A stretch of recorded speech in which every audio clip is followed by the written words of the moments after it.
में ये नंबर आपके लिए दिए हुए हैं आपका डॉक्टर में, और इसमें आप जरूर हमें कॉल कर सकते हैं। चले आगे बढ़ते हैं और हमारे साथ हमारे मेहमान इस वक्त जुड़ गए हैं। ये चर्चा शुरू करते हैं कि आखिर किस तरह की ये बीमारी है और इसका क्या क्या असर हो सकता है। हमारे साथ दोनों मेहमान टीवी स्क्रीन पर हैं। डॉक्टर सोमा चक्रवर्ती होम्योपैथी के स्पेशलिस्ट हैं और इसके साथ साथ doctor Nidhi Mittal MBBS MD skin specialist. ये दोनों मेहमान हमारे साथ जुड़ गई हैं। दोनों का सबसे पहले बहुत बहुत स्वागत करना चाहूंगा। जी नमस्कार। डॉक्टर निधि मित्तल जी, आपके पास आना चाहूंगा क्योंकि आप स्किन स्पेशलिस्ट हैं। पहले तो मैं सबसे पहले मैं समझना चाहूंगा इस बीमारी के संबंधित क्या चीजें हैं, ये क्या है।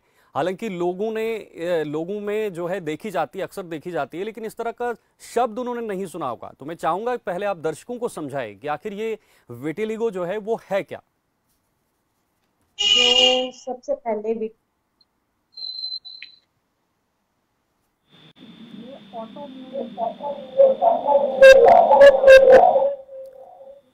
निधि जी, आपकी आवाज रिपीट हो रही है। तो लगता है निधि जी की आवाज पूरी तरह से नहीं पहुंच पा रही है, लेकिन मेरे साथ में दूसरे मेहमान भी जुड़े हैं। निधि जी, आपके साथ दोबारा हम संपर्क जो है वो करेंगे, लेकिन उससे पहले मैं डॉक्टर सोमा चक्रवर्ती जी के पास जाना चाहूंगा। सोमा जी, मैं समझना चाहूंगा कि आखिर जो ये बीमारी है विटिलिगो, ये जो सफेद दाग अक्सर इंसानों में देखे जाते हैं, वजह क्या है ये चीज, कैसे निकलता है? आ रही है मुझे तो। जी निधि जी आपके पास वापस लौटूंगा, लेकिन उससे पहले सोमा जी से मैंने सवाल किया है, उसका जवाब जानना चाहूंगा। हाँ जी जी सोमा सर, जी। ऐसा है कि हेलो।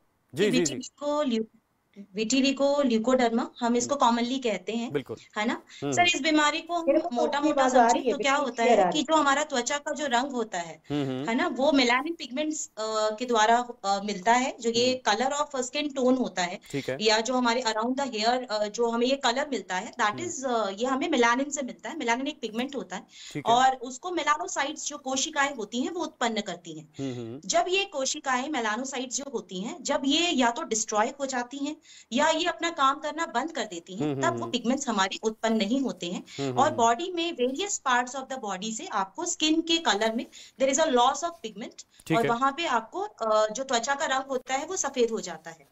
तो उसे हम ल्यूकोडर्मा या विटिलिगो कहते हैं। और क्योंकि हमारे जो बालों का रंग होता है वो भी मेलानिन पिगमेंट निर्धारित करते हैं, and because of this disease वो भी लॉस हो जाता है, तो आपको उस पर्टिकुलर पार्ट में भी there is a premature greying, या आपको वहां पे बालों का, आप आईब्रोज पे या स्कैल्प के ऊपर जो बाल होते हैं वो सफेद हो जाते हैं। सो बेसिकली अगर आप इसको समझे तो this is a loss of pigment from the various parts of your body. अभी आपने पूछा कि ये होते क्यों हैं, ठीक है सर। तो जो इसका कारण है वो वैसे देखा जाए तो इसका कारण जो है वो अज्ञात है या अननोन है। अभी रिसर्च आर गोइंग ऑन, लेकिन हम जो शोध किए गए उनसे ये पाया गया कि this comes under the category of auto immune disorder. मतलब क्या होता है सर कि हमारी प्रतिरक्षा प्रणाली होती है, जैसा कि हम सबको पता है, हमें एक नेचुरल इम्यून सिस्टम है हमारी बॉडी में, जो बॉडी का डिफेंस मैकेनिज्म होता है। और बॉडी में कोई भी अगर कोई भी फॉरेन पार्टिकल्स जैसे बैक्टीरियाज हैं या कोई भी जब इन्फेक्शन हमारी बॉडी को इन्वेड करता है, तो बॉडी का इम्यून सिस्टम उसके खिलाफ रिएक्ट करता है। पर हमारे इस केस में क्या होता है सर, विटिलिगो या ल्यूकोडर्मा के केस में, दिस इज ऑटोइम्यून, मतलब जो आपकी बॉडी की खुद की जो रोग प्रतिरक्षा प्रणाली है वो आपके खिलाफ काम करने लगती है। और जो मेलानोसाइट्स जो कोशिकाएं होती हैं, उनको वो एक फॉरेन इन्वेडर्स या एक बाय मिस्टेक, है ना, एक उनको ऐसा लगता है कि ये जो स्वस्थ मेलानोसाइट्स हैं ये बॉडी के लिए डेंजरस हैं, और वो उनको नुकसान पहुंचाना शुरू कर देती हैं। तो that comes under the auto immune disorder. आपकी रोग प्रतिरोधक जो क्षमता है या जो प्रणाली है वो उसके खिलाफ काम करने लगती है, और वो स्वस्थ जो कोशिकाएं हैं मेलानोसाइट्स उनको डिस्ट्रॉय कर देती हैं। So there is a loss of pigment from the body. तो this is one of the cause जिसको हम जो शोध से पता चलता है कि this comes under the auto immune disorder. दूसरा एक फैक्टर होता है सर इसके लिए कि जिसको हम कंसीडर करते हैं, देयर इज अ जेनेटिक या DNA disturbances in the body. ठीक है। कुछ ऐसी डीएनएस हैं, अप्रोक्सीमेटली 30 डीएनएस, जो मेलानोसाइट के फंक्शन को डिस्टर्ब करती हैं। तो अगर ऐसी भी कोई आपका डीएनए संरचना आपकी ऐसी है जिसके बॉडी में, तो वहां पे भी देयर आर द चांसेस कि मेलानोसाइट्स उनके नुकसान पहुंचेंगे और उनको विटिलिगो हो सकता है। तीसरी बात है sir, it comes under the hereditary, मतलब वंशानुगत, यानी आपको अगर फैमिली हिस्ट्री किसी की रही है विटिलिगो की, तो 30% ऑफ द चांसेस कि वो आपकी जेनेटिकली वो पास ऑन हो जाए और आपको उस फैमिली हिस्ट्री में भी मिल सकता है। ठीक है जी, सोमा जी आपके पास वापस लौटूंगा, लेकिन हमारे साथ निधि जी भी जुड़ चुकी हैं, डॉक्टर निधि जी। निधि जी आपके पास आना चाहूंगा। जिस तरह से डॉक्टर सोमा जी ने बताया, कई सारी बातें बताई, मैं आपसे जानना चाहूंगा कि इसके लक्षण क्या हैं, किस तरह के सिम्टम्स रहते हैं, कैसे हमें पता लगेगा कि ये क्या है क्या नहीं है?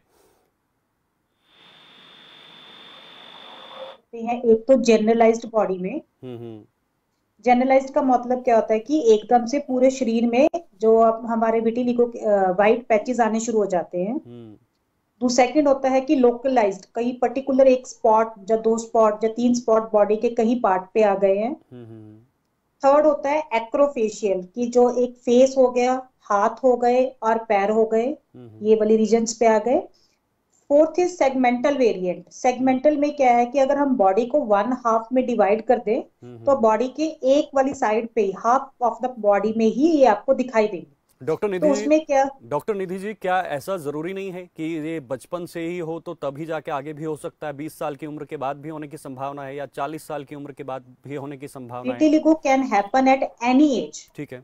Even at the age of 80 years, 90 years, किसी भी एज में हो सकता है। ठीक है, ठीक है, किसी भी उम्र में ये और हो मैं सकता मैडम है। के पॉइंट्स में एक और पॉइंट ऐड करना चाहूंगी कि कॉजेज में लेवल ऑफ एंटीऑक्सीडेंट, जो हमारे बॉडी में एंटीऑक्सीडेंट्स होते हैं, वो हेल्प करते हैं हमारे इम्यून सिस्टम को बेटर करने के लिए। जब बॉडी में जो ऑक्सीडेटिव स्ट्रेस बहुत ज्यादा हो जाता है, तो वो हमारे जो मेलानोसाइट्स वाले सेल्स होते हैं उसको डिस्ट्रॉय कर देते हैं। इसी कारण विटिलिगो होने के चांसेस और भी ज्यादा बनते हैं। तो इसीलिए जब हम इसका ट्रीटमेंट करते हैं, तो पेशेंट को सिंपल एक चीज कहते हैं कि अच्छा खाओ। ठीक है। जितना अच्छा खाओगे, उतना जो ऑक्सीडेटिव स्ट्रेस है और जितना एंटीऑक्सीडेंट्स खाओगे, उतना वो आपको बेटर आउटकम देगा। तो क्या खान पान भी महत्व रखता है इसके लिए, या इस तरह की चीजें आप खा रहे हैं तो उससे होने की संभावनाएं हो सकती हैं? ये कितना ज्यादा इसके लिए जो है वो महत्वपूर्ण है? हम जो कहते हैं पेशेंट को कि आप बहुत अच्छा खाओ। अच्छा में क्या है कि जितने भी आपके पास सीजनल फ्रूट्स आते हैं, ठीक है, सीजनल वेजिटेबल्स होती हैं, इवन हम इसमें दूध, दही, लस्सी, इवन खटाई वाली कोई भी चीजें, नींबू हो गया, ये चीजें हम कुछ भी मना नहीं करते हैं। पेशेंट को जस्ट अवॉइड करना होता है जंक फूड और पैक्ड फूड। ठीक है, मतलब ज्यादा से ज्यादा आप जितना हेल्दी खाओगे, उतना आपका जो ऑक्सीडेटिव स्ट्रेस है वो कम होएगा, बॉडी में ऑक्सीडेशन प्रोसेस चालू होएगा और उतना बेटर रिजल्ट्स मिलता है। बिल्कुल ठीक है। डॉक्टर सोमा जी आपका रुख करता हूँ। सोमा जी, होम्योपैथिक के नजरिए से देखा जाए तो कैसे हम इसका इलाज कर सकते हैं, कैसे संभव है? सर देखिए, होम्योपैथी जो है वो एक होलिस्टिक साइंस है, और हम जो ट्रीटमेंट करते हैं वो हम एक इंडिविजुअलिस्टिक अप्रोच से करते हैं और रूट कॉज को टारगेट करते हैं। ठीक है। कोई भी बीमारी होती है, उसका रूट कॉज क्या है उस इंडिविजुअल में, उसको हम फाइंड आउट करते हैं और उसको हम टारगेट करते हुए पेशेंट को ट्रीट करते हैं एक्सिमिलिमम के साथ। तो उससे क्या होता है कि जो फर्दर डिस्ट्रक्शन हो रहा होता है वो मेलानोसाइट्स का, वो एक तो रुक जाता है। देयर इज अ रीपिगमेंटेशन, पिगमेंटेशन जो होती है वो वापस आने लगती है पेशेंट का। और क्योंकि होम्योपैथी का सबसे जो बड़ा कंसेप्ट है, we works on the enhancement of the immune system, तो हम तो दवाइयां जो देंगे उससे हम काम ही इम्यून सिस्टम के ऊपर करते हैं। जब वही एनहांस हो गया, उसी को करेक्ट कर देंगे, तो बॉडी अपने आप ही जो चीजें हैं उसको ठीक करना शुरू कर देती हैं और उसके जो रिजल्ट्स होते हैं वो आने शुरू हो जाते हैं। ठीक है निधि जी, डॉक्टर निधि जी, क्या इसको पूरी तरह से खत्म कर सकते हैं या इसको कंट्रोल ही किया जा सकता है? इस तरह की चीजें हैं कि इसका पूरी तरीके से इलाज कर दिया जाए और खत्म कर दिया जाए, या सर्जरी? मैं रिसर्च कर रहा था तो इस तरह के पॉइंट्स में पढ़ रहा था, सर्जरी हो सकती है या बाकी चीजें हो सकती है। सर आज के टाइम में जो मेडिकल फैसिलिटीज है वो इसको ऑलमोस्ट काफी हद तक हम पेशेंट्स को कंप्लीट क्योर भी कर पा रहे हैं। जिसमें पेशेंट बिल्कुल तरह ठीक हो जाता है। कुछ जैसे मैंने बताया था कि कुछ वेरिएंट्स हैं, जैसे कि एक्रोफेशियल वेरिएंट्स हैं, जिसमें जो विटिलिगो है लिप्स पे आ जाती है, हैंड्स पे आ जाती है और पैर पे आ जाती है। ये जो विटिलिगो की टाइप है, इसको थोड़ा सा डिफिकल्ट है ट्रीट करना, क्योंकि यहाँ पे हमारे कोई भी हेयर्स नहीं होते हैं।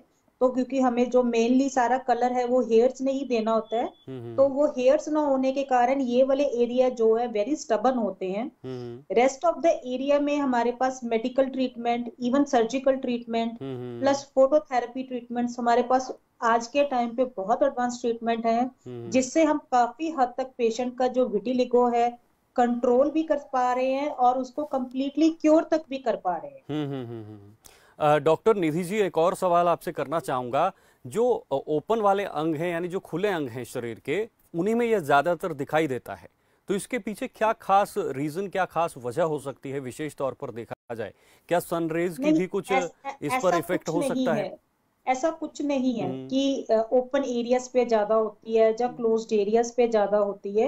इवन ये आपके प्राइवेट पार्ट्स पे भी हो सकती है। इवन ये सारे एरियाज पे ही इन्वॉल्व कर सकती है। इवन जहाँ पे आपके बाल हैं, सिर के बाल हैं, सिर के नीचे भी हो सकती है। तो ऐसा नहीं है कि ये ओपन एरिया पे होती है कि क्लोज्ड एरिया पे होती है। तो धूप का इसमें कोई वो उस तरह का नहीं है क्या? अल्ट्रावायलेट रेज हैं या सनरेज हैं? धूप से इससे फायदा मिलता है। जो हमारा सनलाइट है वो हमारे मेलानोसाइट्स को स्टिमुलेट करके रंग बनाने में हमारी हेल्प करता है। अच्छा। जिन पेशेंट को विटिलिगो होता है, हम उनको बोलते हैं कि आप सन एक्सपोजर कीजिए अपना, ताकि जो आपकी मेडिसिन हैं, हमारी कुछ मेडिसिन इस तरह से बनी होती हैं जो अगर आप सन एक्सपोजर लोगे तो वो बेटर रिजल्ट्स देती हैं। बिल्कुल ठीक है। डॉक्टर सोमा जी, आपके पास आना चाहूंगा। सोमा जी, अगर ये होता है, विटिलिगो होता है, इस तरह के दाग धब्बे अगर शरीर पर पैदा हो जाते हैं, तो इसके क्या परिणाम हो सकते हैं? इसका क्या आगे आने वाले समय में कितना घातक हो सकता है?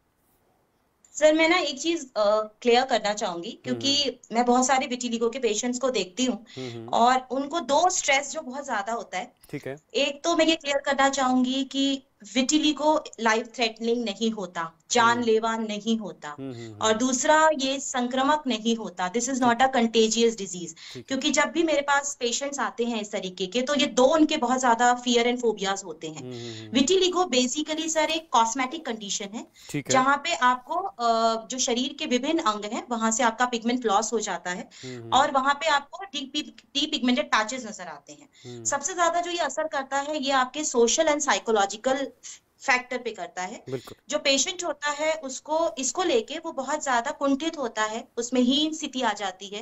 एक आजकल सबको अपीयरेंस इज वेरी इंपॉर्टेंट, आपको पता है कि सब लोग इसको लेके ज्यादा कंसर्न्ड होते हैं, क्योंकि उनको विटिलिगो हो जाता है तो उनका सबसे ज्यादा जो स्ट्रेस होता है वो रिगार्डिंग एक अपीयरेंस पे होता है, एंड उनका जो सबसे ज्यादा इफेक्ट होता है वो माइंड इफेक्ट होता है।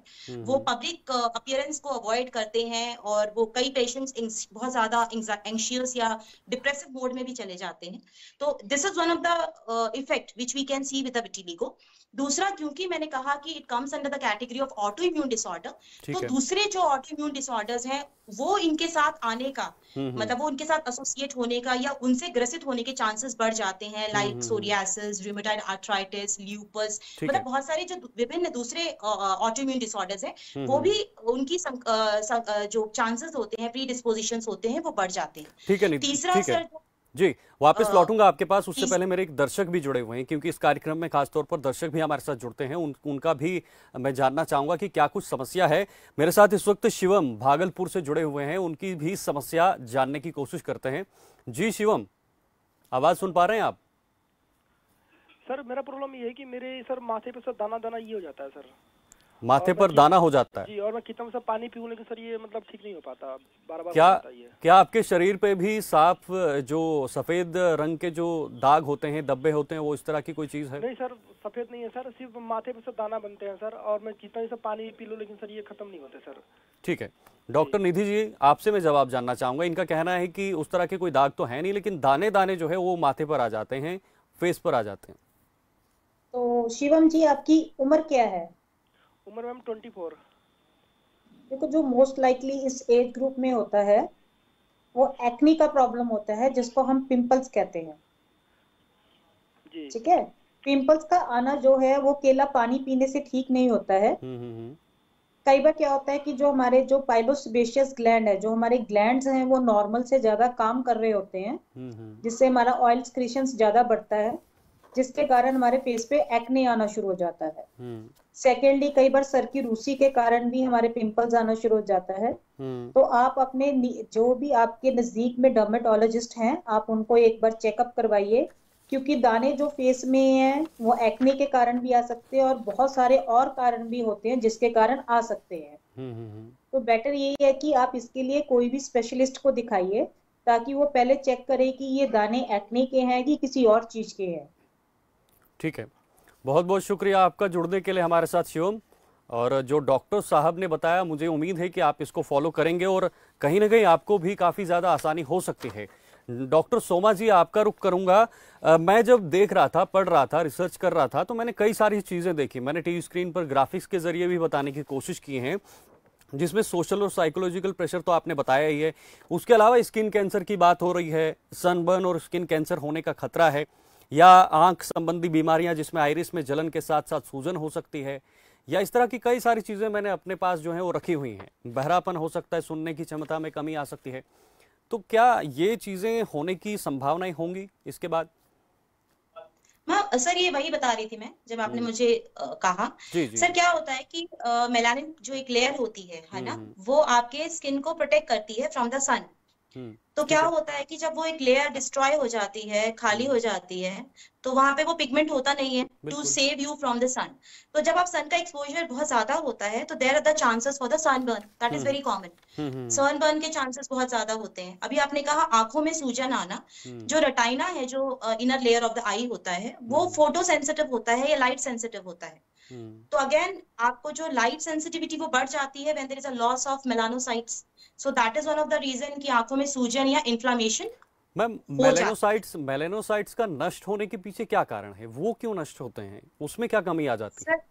बिल्कुल, मैंने आपको यही बताया सर कि जो उसका कारण है मेलानोसाइट्स का डिस्ट्रॉय होना, वो एज सच अज्ञान है, यानी अननोन है। पर जो शोध किए गए और उनसे पता चला, उनसे हमने आपको कहा कि it's an auto immune disorder. जो आपकी प्रतिरक्षा प्रणाली है, वो आपके हेल्दी मेलानोसाइट्स को बाय मिस्टेकन एक फॉरेन इन्वेडर, या उसको ऐसा लगता है कि ये हमारी बॉडी को हार्म पहुंचा सकते हैं, और वो उसको डिस्ट्रॉय करना शुरू कर देती हैं।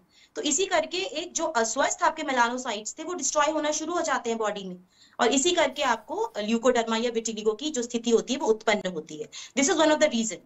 बाकी रीजंस मैंने आपको बताए थे कि जैसे मैम ने भी बोला सर, एक और जो रीजन होता है डिस्ट्रक्शन ऑफ द मेलानोसाइट, वो होता है एक्सेसिव स्ट्रेस, या फिजिकल स्ट्रेस या mental stress post injury.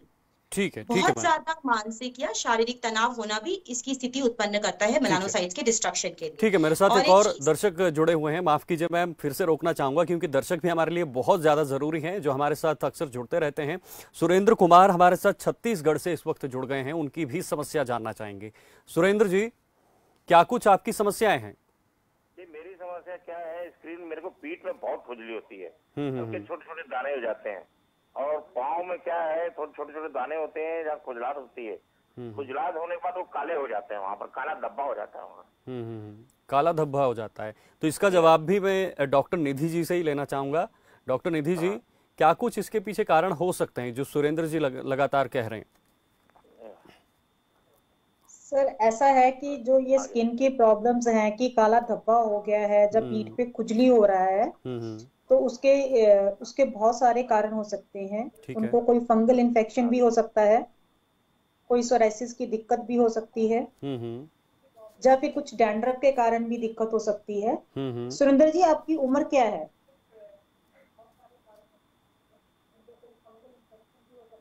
Hello जी, सुरेंद्र जी सुन पा रहे हैं आप? हाँ जी, मैंने यहाँ पर इतना ज्यादा इलाज कराया है।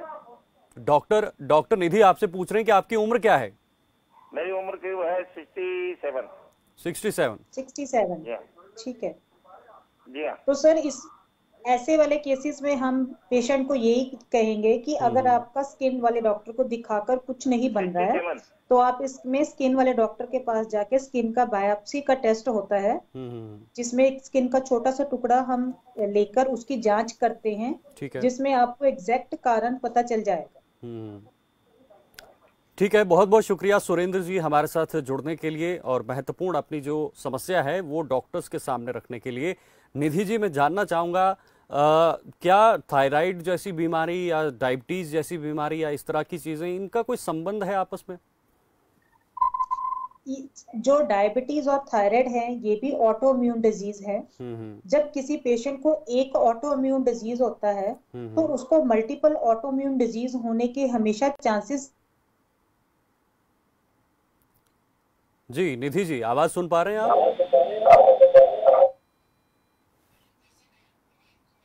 ऑटोइम्यून डिजीज होता है एक, उसमें मल्टीपल ऑटोइम्यून डिजीज होने के चांसेस नॉर्मल से ज्यादा रहते हैं। ठीक है, एक और दर्शक इस बीच हमारे साथ जुड़ गए हैं, उनका भी सवाल लेते हैं। राम कुमार जी हमारे साथ हरियाणा से इस वक्त जुड़ गए हैं। राम कुमार जी, क्या कुछ आपकी परेशानी है, क्या कुछ आप डॉक्टर से पूछना चाहते हैं? जी राम कुमार जी। मुझे 10-15 साल पहले ये स्किन में धब्बे पड़े थे। जी सर। यही सफेद तरह के धब्बे ही पड़े थे? सर जी 15 साल पहले मेरे को तकलीफ हुई थी, जो डॉक्टरों ने सोराइसिस बताया था। तो उसके बाद वो इलाज मेरा पटियाले से चलता रहा, वो को आराम हो गया। उसके बाद अब मेरे 15 साल से ही धब्बे पड़ जाते हैं। मैं ये खोपे का तेल यूज करता हूँ, ऑटोमेटिकली वो ठीक हो जाते हैं। लेकिन अब 6 महीने से बाजुओं पे सफेद से दाग होने लगे हैं। फिर से होने लगे हैं और वो तेल लगाने के बाद भी पहले तो निशान ही नहीं रहते थे, अब निशान रहने लग गए हैं।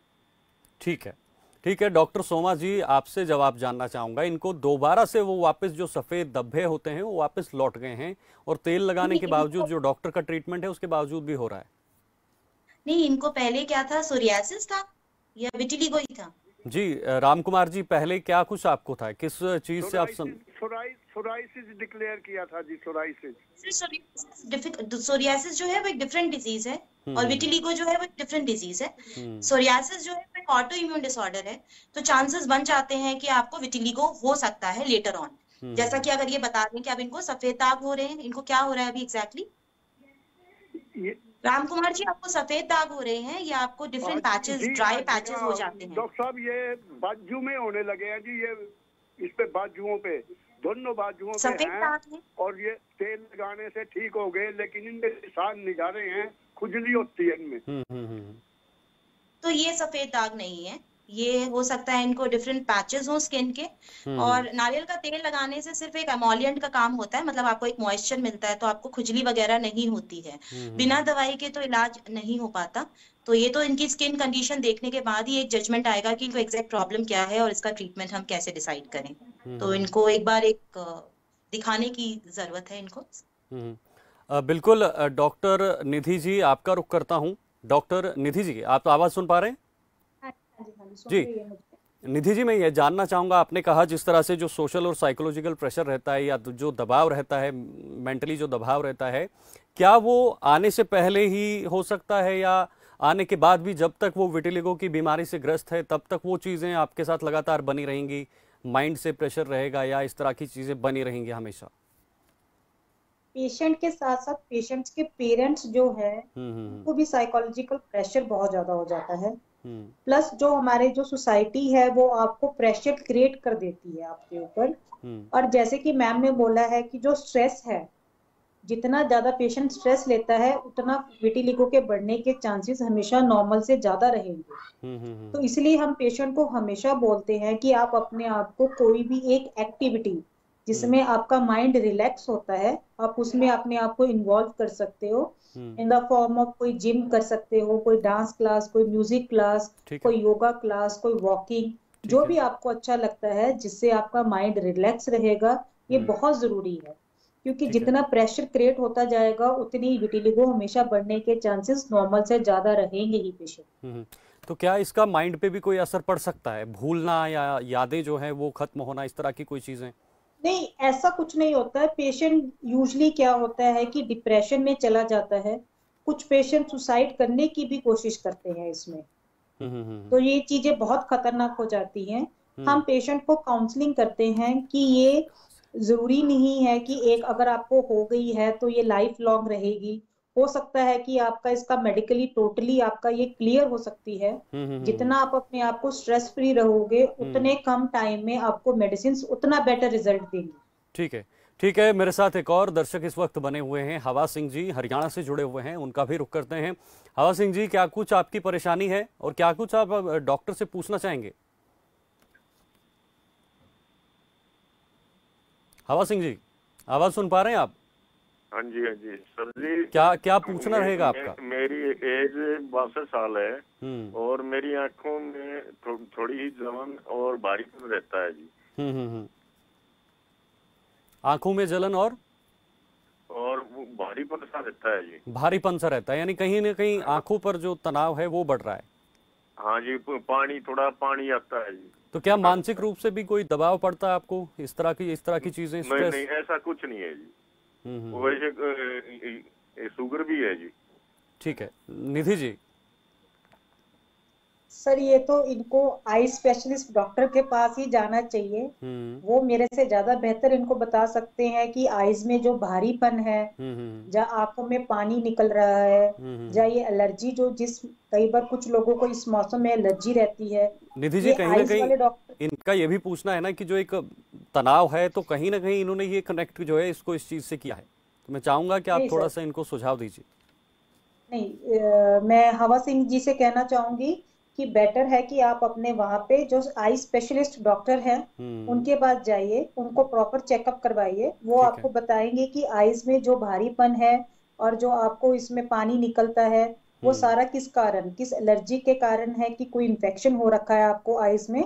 तो ये इसके लिए आपको आई स्पेशलिस्ट के पास ही जाना पड़ेगा।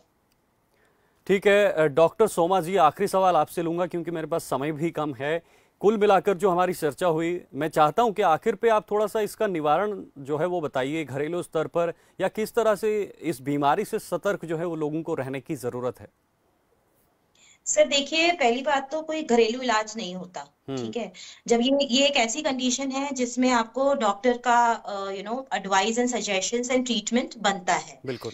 सबसे इम्पोर्टेंट ये है कि आप इस बीमारी को एक्सेप्ट करें, इस बीमारी को समझें और सही समय पे डॉक्टर के पास जाएं। जब ये सर पैचेस शुरू होते हैं छोटे छोटे, जब ये मैक्यूल्स के फॉर्म में आते हैं या पैचेस आते हैं, अगर उस समय पे ये पेशेंट हमारे पास आते हैं तो मैंने अपने ट्रीटमेंट में देखा है कि वो बहुत जल्दी रिस्पॉन्ड करते हैं और बहुत जल्दी ही वो ट्रीट हो जाते हैं। ठीक है। तो आप उस समय कोई घरेलू नुस्खे करने से अच्छा या लोगों की बातों में आने से अच्छा है कि आप डॉक्टरी सलाह लें और अपना इलाज करवाएं। दूसरा जो मैं खत्म करना चाहूंगी कि एक काउंसलिंग पार्ट होता है अलोंग विद द ट्रीटमेंट, जो एक डॉक्टर ही आपको सजेस्ट या बता सकता है। पेशेंट अंडर साइकोलॉजिकल ट्रॉमा में आकर जो कंडीशंस या कुछ ऐसे कदम उठाए, उससे पहले अगर डॉक्टर से वो मिल लेता है तो इसके बारे में भी हमें काउंसलिंग पार्ट होता है। एक प्रॉपर डाइट एंड रेजिमेंट भी बताया जाता है जिससे इन सब चीजों में उसको हेल्प मिले और वो बिल्कुल vitiligo with the homeopathic treatment बिल्कुल सक्सेसफुली ट्रीट होता है और हम करते आ रहे हैं एंड चांसेस ऑफ रिकरेंसी भी नहीं होती। सो ठीक है डॉक्टर निधि जी से भी एक आखिरी मैसेज लेना चाहूंगा, आपका भी आखिरी संदेश जानना चाहूंगा। क्या कुछ संदेश हमारे दर्शकों के लिए रहेगा? सबसे पहले तो मैं ये कहना चाहूंगी कि ये लाइफ थ्रेटनिंग डिजीज बिल्कुल भी नहीं है। दूसरा, ये कंटेजियस बिल्कुल भी नहीं है। साथ में बैठने से, साथ में खाना खाने से, हैंडशेक करने से ये बिल्कुल भी नहीं फैलती। ठीक है। तो हमें पेशेंट्स को सोशली और साइकोलॉजिकल सपोर्ट की बहुत जरूरत होती है। उनको ये समझना चाहिए कि ये स्किन की टॉप मोस्ट लेयर के ऊपर ही है, इसका बाकी शरीर पे कोई असर नहीं पड़ रहा है। अगर वो प्रॉपर मेडिसिन सारा कुछ करेगा तो उसको उतना बेटर रिजल्ट मिलेगा। ठीक है, ठीक है। बहुत बहुत शुक्रिया आप दोनों का इस खास प्रोग्राम में हमारे साथ जुड़ने का, क्योंकि दर्शक भी इसमें जुड़ते हैं और कहीं ना कहीं उनके भी कुछ महत्वपूर्ण सवाल रहते हैं और डॉक्टर भी उनका महत्वपूर्ण जवाब देते हैं। आज के इस खास टॉपिक में हमारे साथ डॉक्टर मौजूद थे और साथ ही साथ इन्होंने ये भी बताया कि जो विटिलिगो है ये कहीं ना कहीं स्ट्रेस या इस तरह की चीज़ें हैं उससे भी कहीं ना कहीं उत्पन्न हो सकती है। आजकल आपने अक्सर लोगों में ये जो सफ़ेद दाग हैं ये स्किन पे देखे होंगे, तो वो ही कहीं ना कहीं खतरा तो नहीं हो सकता है, लाइफ थ्रेटनिंग जैसा खतरा तो डॉक्टर ने नहीं बताया, लेकिन फिर भी आपकी स्किन को जो है वो खराब कर सकती है, इस तरह की चीज़ें हो सकती है। आज के लिए आपका डॉक्टर में बस इतना ही। आप देखते रहिए खबरफास्ट। नमस्कार। देखें